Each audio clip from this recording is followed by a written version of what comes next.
नीम करौली बाबा हिंदी, नीम करौली बाबा, रोमानीकृत, निम करौली बाबा 3 या नीम करौली बाबा हिंदी, नीम करौली बाबा, रोमनीकृत, नीम करौली बाबा से 1911 सितंबर 1973, जिन्हें उनके नाम से भी जाना जाता है। महाराज जी के अनुयायी एक हिंदू गुरु और हिंदू देवता हनुमान के भक्त थे। 4 उन्हें भारत के बाहर कई अमेरिकियों के आध्यात्मिक गुरु होने के लिए जाना जाता है, जिन्होंने 1960 और 1970 के दशक में भारत की यात्रा की थी।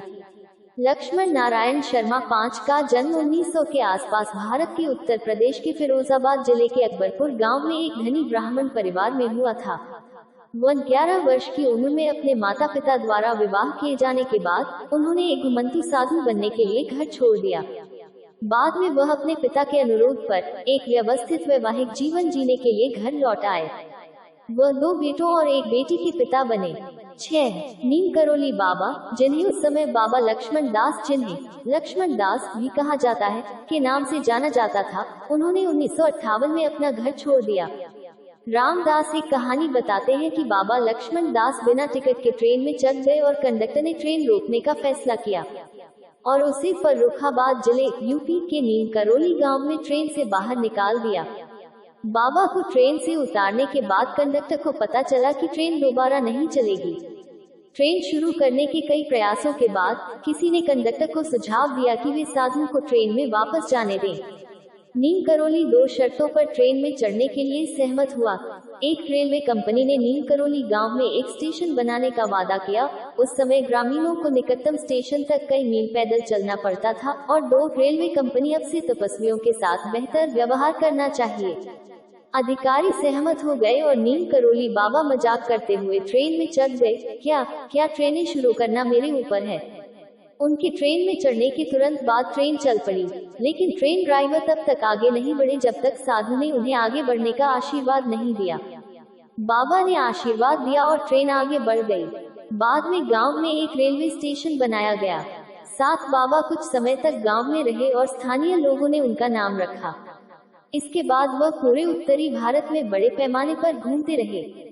इस दौरान उन्हें कई नामों से जाना गया, जिनमें शामिल हैं लक्ष्मण दास, हांडी वाला बाबा और टिकोनिया वाला बाबा। जब उन्होंने गुजरात के मोरबी के ववानिया गांव में तपस्या और साधना की, तो उन्हें तलैया बाबा के नाम से जाना जाने लगा। वृंदावन में स्थानीय निवासी उन्हें चमत्कारी बाबा के नाम से संबोधित करते थे। 7 उनके जीवन के दौरान कैची और वृंदावन में 2 मुख्य आश्रम बनाए गए। एक समय के साथ उनके नाम पर 100 से अधिक मंदिरों का निर्माण किया गया। 1 कैची धाम आश्रम, जहां वे अपने जीवन के अंतिम दशक में रहे, 1964 में एक हनुमान मंदिर के साथ बनाया गया था। इसकी शुरुआत 2 साल पहले 2 स्थानीय साधुओं, प्रेमी बाबा और सोमवारी महाराज के लिए यज्ञ करने के लिए बनाए गए एक मामूली मंच से हुई थी। पिछले कुछ वर्षों में यह मंदिर, जो कि नैनीताल से 17 किलोमीटर दूर नैनीताल अल्मोड़ा मार्ग पर स्थित है, स्थानीय लोगों के साथ साथ दुनिया भर के आध्यात्मिक जिज्ञासुओं और भक्तों के लिए एक महत्वपूर्ण तीर्थस्थल बन गया है। हर साल 15 जून को मंदिर के उद्घाटन के उपलक्ष्य में कैची धाम भंडारा होता है, एक उत्सव जिसमें आमतौर पर 100,000 से अधिक भक्त आते हैं।